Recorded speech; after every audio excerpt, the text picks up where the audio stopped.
We're back. It's the More People podcast, two-parter for you this time. This is part one with Andrew Fitzmaurice, CEO, More People, Fran Barnes, CEO, HTA, and Will Armitage, Vice President, HTA. Fran, Will, thanks for joining us today on the podcast. Great to have you here. Pleasure to be here. For those who don't know you, I figured it'd be useful to do a small background on you both, to introduce your current roles and a potted career history. Ladies first, if that's all right, Will. Okay. Fran. I am the Chief Executive of the HTA, and I've been at this fantastic organisation for 18 months now. So the HTA is in a process of developing and increasing and improving the services that we're offering to members. So at the moment, we're investing and have invested significantly more in our member engagement, in our Westminster lobbying, in our events as well. So that's something that our members will have seen a lot more of over the past 18 months, 2 years as well. Before joining the HTA, I was at the NFU, where I was the Director of Communications, leading the campaigns, communications, and all the lobbying work for the NFU. And I was there for 11 years. So it's not a completely different industry. There's still land-based, but very different challenges in some areas as well, although some overlapping ones as well. And prior to that, I spent 2 decades at the BBC, where I started off as a lowly volunteer worker when I was a student in local radio, worked my way up through journalism, did stints at local radio, regional TV as a reporter as well as producer, and then moved to Radio 5 Live as the editor of some of the Radio 5 Live programmes, and then Radio 4, ultimately as the editor of the Radio 4 environmental, food, rural affairs programmes at Radio 4. So that's my journey from a very different background to where I am now, focused much more on broadcasting and journalism, through the career paths that we all kind of weave our way through in life to end up in farming, rural affairs, the NFU, and horticulture.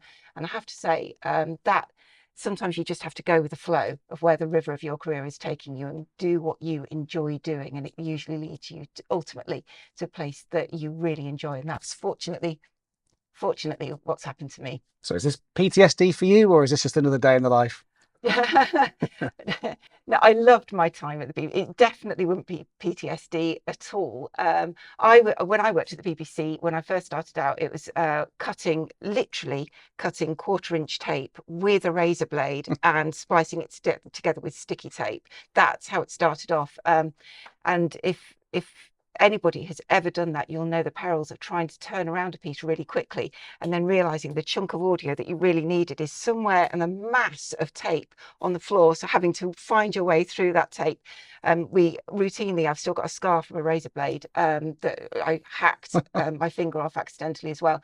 So I think most people who work for the BBC in those ages, that will be very, very familiar with. So this is technologically advanced compared to where I started off at the BBC.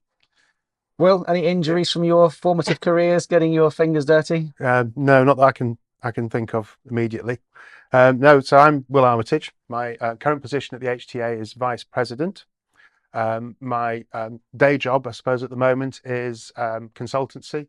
I help businesses within the horticulture, agriculture and catering industry improve and help them achieve their goals. Prior to that, I set up a boutique gardening company called Mulch, and we designed and distributed a small curated range of gardening products, mainly gloves and tools, to both retailers and also the consumer. And prior to that, I ran the family business, which was Armitage's Garden Centres, based in West Yorkshire. So onto the topic of the HTA.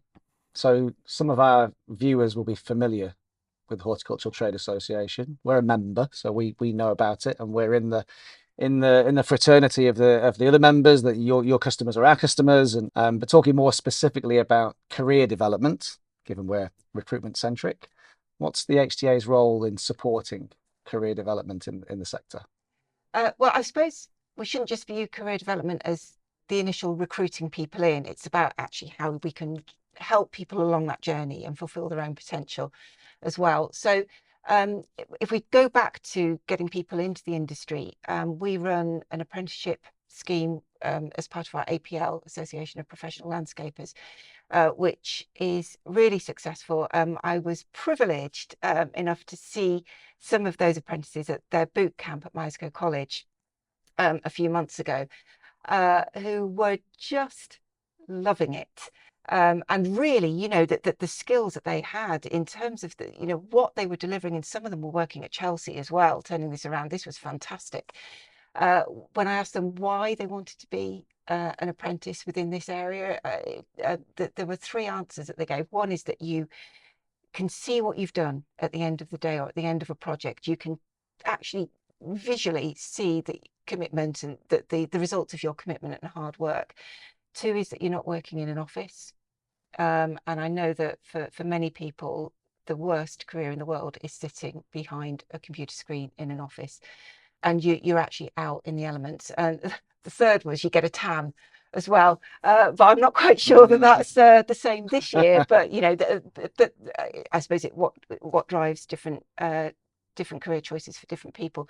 So we are doing a lot to get people in. Those apprentices will go back to their landscaping business. Some will stay in landscaping. Others, and we're seeing, are going into other areas as well, but it's a really good entry point. I would like to see more apprenticeship schemes for commercial production horticulture. And I think that's something that we need to do more of in terms of just pulling the levers of government to enable that to happen. So that's sort of our foray into getting people into the industry. There's a lot that we can do, and we are doing, to support people's learning and development throughout their career. So we have online courses which are geared to people at different stages of their career, either in the basic principles, which a lot of people who are just coming into the industry will pick up, through to developing throughout their career. The other role that we are playing is being a convener of events that allow people to network.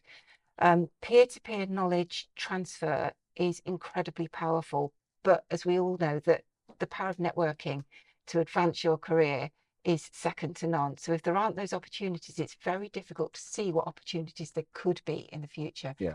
So that's a key role that we're playing, and we're doing more of that as well with our regional engagement plans, where there'll be networking events and knowledge transfer events, but hopefully an opportunity for people across sector just to pick each other's brains and get to know each other a bit more, to move away from it being an isolated industry. Yeah, people don't know what they don't know.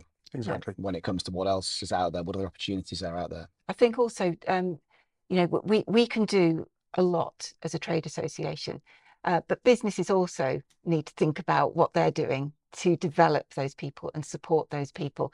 That there is the Richard Branson saying, I think that it was his original one, which, you know, when somebody said to him, when we were talking about this earlier, what happens if I develop somebody and they leave? And his answer was, well, what happens if you don't and they stay? So there is that element that businesses, you know, need to understand the best ways to develop people, to enable them to stay, hopefully within them, but also to see it as actually, you know, this is about an industry, bolstering the industry and improving the industry as a whole. Well, people do prioritise training as part of their retention. It's not always money based, is it? No. Well, the H in the HTA, Yes. you've got it in your blood. You know, it's innate. You've come from that background. Sure. I fear or find sometimes that even the understanding of what the horticulture actually means in the context of what we take for granted is not well understood by the general populace. Just how important is horticulture to the UK? It's massively important, and it infiltrates every single corner. It's green spaces. It's to improve mental health and well-being in city centres, as well as in less rural communities. It's nurturing, it's growing, it fits in every single part of the school curriculum. It encompasses so many different things, and to different people as well. Are we dealing with, in the context of horticulture, edible crops in a commercial horticulture sense, and food crops as well as ornamental, or I've asked a question that hit a nerve. It's environmental horticulture for us. Yeah. It's growing food. Yes, definitely in a garden environment. It's about the plants that give you pleasure to look at and to grow. It's about the environment that's enjoyable to be within. It's an interesting question though, because clearly horticulture across the board is important. From our perspective, environmental horticulture is not recognised in the same way that potentially edible horticulture is, because government gets that you need to eat. Yeah. The benefits of environmental horticulture, as well as articulated, that they go further than the economic delivery that environmental horticulture gives to the country. Is about health and well-being. It's about the jobs. Nearly 700,000 people are supported through their employment through environmental horticulture. There is the potential for environmental horticulture to deliver over 40 billion to the economy if government supports it correctly. But at the moment, there are real challenges that the country is facing. When you look at health and well-being, when you look at environmental delivery, that environmental horticulture can be a solution to this. Yes, we do need support, and we may come to government with a begging bowl occasionally, but actually it's not about a vested interest. This is about helping government deliver solutions to the challenges that they currently are facing, or that they will do and the country will do over the coming years. And the drive to net zero, the legally binding environmental targets, cannot be met without environmental horticulture. Trees, very rarely, apart from the ones that I've seen in the verges of the roadside when I've been travelling here, very rarely just pop up surprising by themselves when you're talking about a cultivated landscape. And that's what government is going to need: more tree planting. It's going to come from the environmental horticulture sector. So, that there are so many solutions that we can offer. And, it is important that environmental horticulture is recognised and supported to deliver the challenges that the country is going to face. So we're only recently post-election. So thinking about government, you mentioned a few times, lobbying, I know, is a big part of the job for the HTA. How do you go about doing that, and how do you get messages across to land both with government and then to the wider populace? Well, I think that if anybody's got the answer to that, then there'd be a very popular person. It's just by being there. There's a phrase in lobbying which is "be there." If you're not there, then you're not listened to. So the first thing that we've made sure with our investment in our lobbying resources is that we're there, and that the HTA's name and the role it has in supporting environmental horticulture is recognised and understood. And we're starting to measure that. So we're seeing the mentions of the HTA and environmental horticulture increasing as well. It's a science, it's not luck. Yes, we've got a new Labour government today as we're recording this. It's the King's Speech. So we'll be looking at that, looking at the impact that any new legislation could have on our sector, but the opportunities in our sector as well. We have written requesting meetings to the Prime Minister, the Chancellor, to Secretaries of State, and now to all the ministers now that they've been confirmed in post. We've also written to every single MP asking that they visit one of our members, either in their constituency, if they have one, or in a neighbouring constituency, just to see the challenges, yes, that our members have, but the opportunities that they can maximise if they're supported in the right way. We've only just written to those MPs. It's just days after the election. We've already had a significant number coming back and saying, yes, we would like to. There is not a single MP that I have met that doesn't enjoy a visit to a grower, to a retailer, to a manufacturer, or to a landscaper. They love it. It's so tangible. It's nice stuff. It's got a feel-good factor to it, and if we can just get that relationship built from day one, then it pays dividends. Because at the moment, those MPs are starting to think now about what sectors they're going to champion, what issues they're going to campaign on. We want them to understand the impact of legislation, the law of unintended consequences of other legislation on ours, but also to really champion this sector. The fact that there's been so much interest is that the whole environmental horticulture industry should be really, really pleased with the positive signs there. It's really positive for them as well. The MP gets an opportunity to be seen in a very positive environment and in a really positive light, and it's good for the industry because they get the recognition and the attention that we deserve.